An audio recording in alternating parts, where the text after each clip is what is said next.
हमारी आज की कहानी का शीर्षक है फूटा हुआ घड़ा। एक बार की बात है, एक बूढ़ी औरत थी जिसके पास दो मिट्टी के घड़े थे, जिसे उसने बांस के दोनों ओर बांध रखा था और जिसे वह गर्दन के पीछे टांग कर ले जाती थी। उसमें से एक घड़ा फूटा हुआ था, उसमें दरार थी, जबकि दूसरा वाला बिल्कुल सही था और उसमें पूरा पानी आता था। नदी से घर तक लंबी दूरी तय करने के बाद फूटे घड़े से आधा पानी ही घर तक पहुंच पाता था। लगभग 2 साल तक ऐसा ही रोजाना चलता रहा और उस औरत के साथ घर पर केवल 1.5 घड़े पानी ही घर पर ला पाती थी।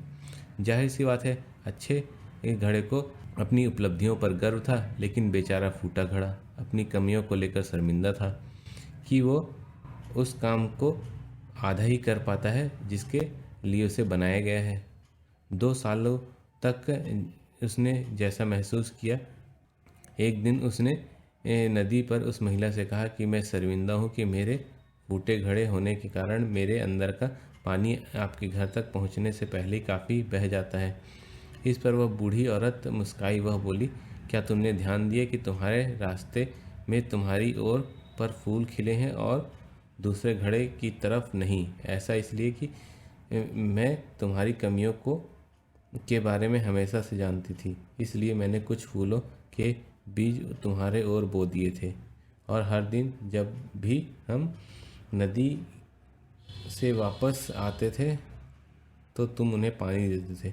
इन 2 सालों में रास्ते में इतने फूल हो गए हैं कि उन्हें सुंदर फूलों को चुनकर मैं अपनी मेज सजा सकती हूँ।